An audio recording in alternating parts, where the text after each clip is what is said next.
Being a 90s kid was a little bit strange, especially when it came to the internet. The internet was this really confusing place, mostly for everybody, adults, kids.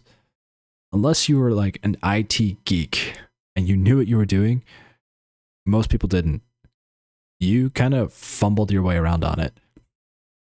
I remember getting my first computer when I was probably 6 years old, and it was not hooked up to the internet. I didn't know what it could do. I didn't know how to use it, but it was in my room and I was allowed to use it, and I just started fooling around on it. I ended up discovering there was two video games that were installed on my computer. The first one was Microsoft Paint, which is probably, if you really want to think about it, possibly my first video game. I don't think I was 6. I think I might have been 4.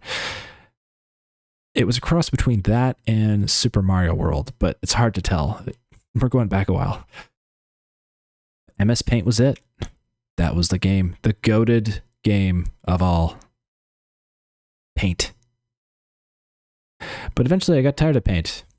I got tired of just making squiggly lines of different colors and not knowing really how to draw anything but a stick figure in a house. So I started exploring more. And I found a typing game. This was the craziest thing. I have no idea how I found this typing game because Windows computers didn't really come pre-installed with typing games. I think there might have been a CD that was given to us, and I managed to put that in the machine and it worked. Basically, it was a car that was driving down a road and you would type, and if you got the letters right, then the car would move in the correct direction. But I didn't know how to type, and I found it very hard to try to hit the right key fast enough. This typing game was really a game for mid-range to decent typers. But then time went on, and eventually I still had my own computer, but add another 4 years and I'm maybe around 10 years old, and I'm browsing the still somewhat early internet. These were the days of miniclip.com. Man, Miniclip, what a ride.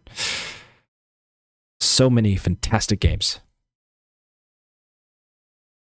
It's changed a lot now, and I'm pretty sure Miniclip is still around, but it hit different. But I remember always being on the hunt for 3D games, which Miniclip didn't really have. And I didn't have a console until I was older. I wasn't allowed to have one. So the only 3D games I ever got to play was if it was someone else's video game console, or I found a 3D video game on the internet. Lo and behold, the Shockwave player. I discovered it, and it became my favorite application to have ever existed up to that point. And I didn't even know what an application was. But man, on every computer I touched, didn't matter if it was my cousins, my aunts, every single lab computer at school, all of them were getting a Shockwave player downloaded and installed. Because then I could play all the different various Shockwave games that existed. But this was the great thing, because Shockwave Player, while it was really phenomenal and awesome to use, I don't know how well it was designed from a security aspect. Somehow, most of the computers I touched when I was young ended up getting infected with viruses. And I don't know if that was because I was downloading Shockwave Player or a host of other different applications that I didn't know what they did on random sketchy websites. Regardless, I eventually found one of my favorite games, though I don't know the name of it till this day.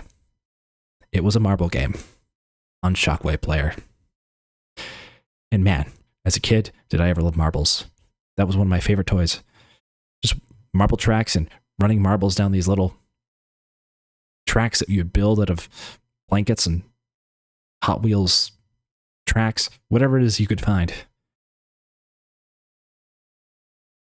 But this marble game, there was something about it that just hit different. It was a marble in space.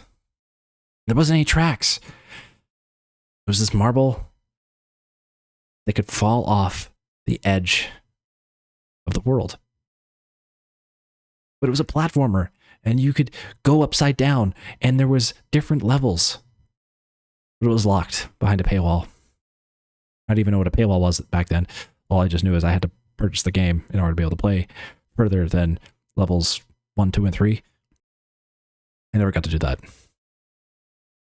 But one day, I got to discover, as an adult, that there was a marble game that had been made. Marble It Up Ultra. And man, this game is pretty close to the game I remember as a kid, but not quite. There was something missing. And though this great game is great, and I hold nothing against it, it's awesome in its own right, it almost captures that feeling of that first marble game I experienced on the Shockwave player. I wish I could find it. I've been looking for a long time, but I think this is one of those applications that's got long lost in the internet. Maybe it's on the archive somewhere. But Marble It Up is actually a pretty faithful successor. As far as I'm concerned, a spiritual successor. Games like these never fully capture the feeling of the first time you played the game you're thinking of, the original. But they do their best to get the intent. I guess that was enough for me. I played every level, finished it, though I didn't go for the high scores because it felt very unrealistic and very time consuming to do that. But I enjoyed it. Rolling around, a little marble, up and down hills, in really strange environments. The sound of the marble rolling. It's a good time. Threw me back to when I was a kid. So, if there's anything I could be thankful for, Marble It Up Ultra, it gave me some nostalgia. That's good enough for me.